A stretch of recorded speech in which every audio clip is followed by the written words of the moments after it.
Okay, so last night I was thinking, right, what video could I make from the comfort of my own sitting room that might be able to help one of you lot? And then it hit me. How to improve your product B-roll and your product shots from like the living room table. Use them like from the living room table.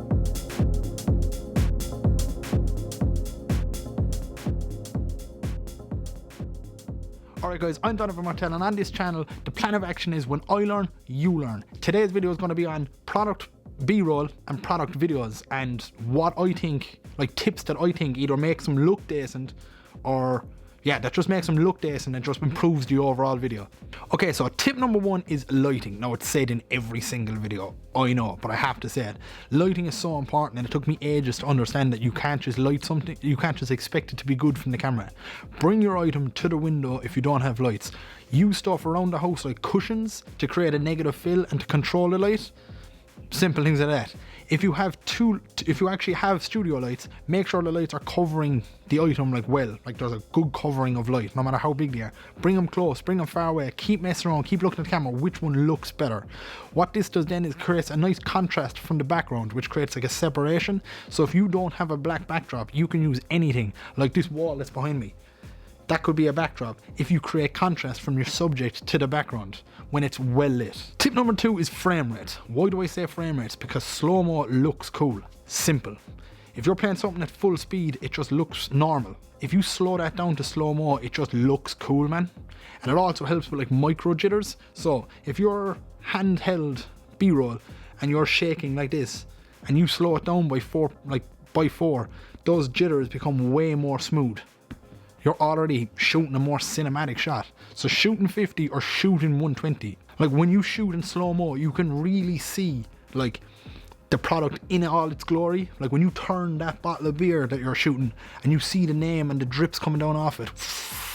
She's sweet, mate. And also, how sick is 120 frames a second? I recently just bought this camera. It's a Canon M6 Mark II, 120p, 1080p, 120p. Yeah, 120 frames per second at 1080p. It's like a good pasta dish. So tip number three is using household items to help you create a better video. Example, this thing, £3, bought in Home Store or something. Lazy Susan, saved me 400 quid buying an electronic one. Household items that you have around the house that can help you improve and stabilize your shots and give you the cool shots. Another thing is taking out like something soft, putting your hand on it, sliding into items. You can create some great still motion using the table and the slidey thing to get a great shot. Other items then, like if you're shooting a different product, like a big product, man, get one of the boys, sit you on an office chair and wheel you in. All you're doing is holding the camera. A skateboard, wheel you in. Simple things that you have lying around the place that you can utilize to create a better shot. Okay, tip number four is reverse focusing. When you've got an item, you bang the camera down beside it, you lock off the focus and you whip away from it, and then you slow it down and post. 50 frames per second beside the item, pulling away. Rip it, or what's the word I'm looking for? Put it the wrong way around. What's the word? Put it in reverse. Yeah, put it in reverse clip, so it's like you're zooming into it instead. Much easier to get a locked off focus, and it creates a seriously smooth shot. So again, using the household items, something slidey, camera on it, lock the focus, whip away, reverse it. You've got yourself a sick shot. Another one then is like using focus locking and the slider again. So if you have, example, I'm going to use cameras. You've got 3 items. I'm using cameras. Pulling from one to the next with a focus lock locks the focus from one camera to the next camera to the next camera without the autofocus in the camera like searching for it. Like you see so many people going on about, oh, the autofocus is so great. If you want to get a great creative shot, you need to control everything. Using manual focus, lock it off, pull from one item to the next. It looks sweet. Okay, and tip number 5 is looking for the small details.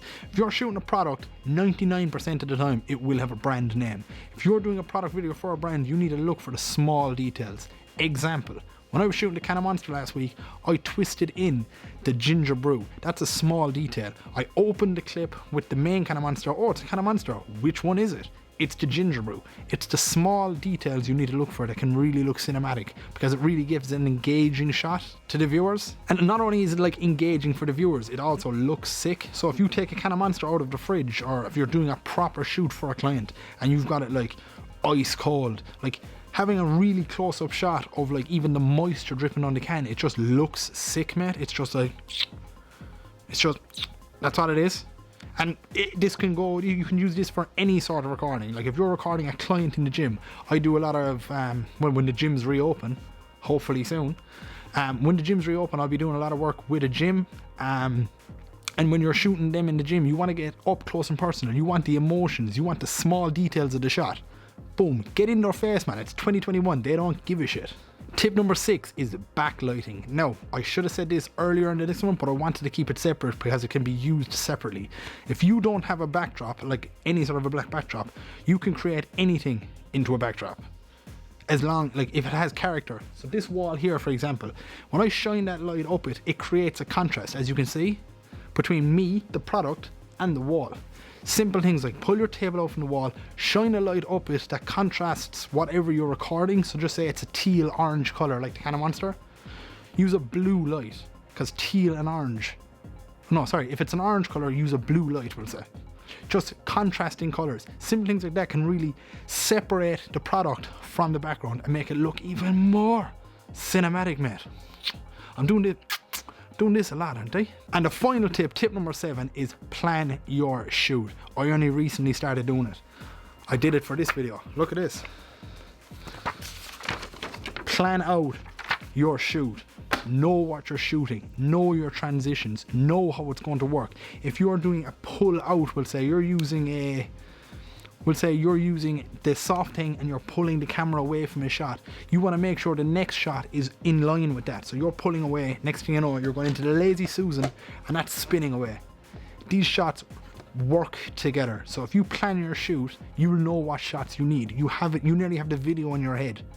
It's everything. You like, fail to prepare, fail to plan, prepare to play. Fail to prepare, prepare to fail. Simple as that when it comes to video. Anyway, people, that is the video. I hope it was short and sweet. Follow me on Instagram, follow me on YouTube, ask me questions. See you in the next video. Peace.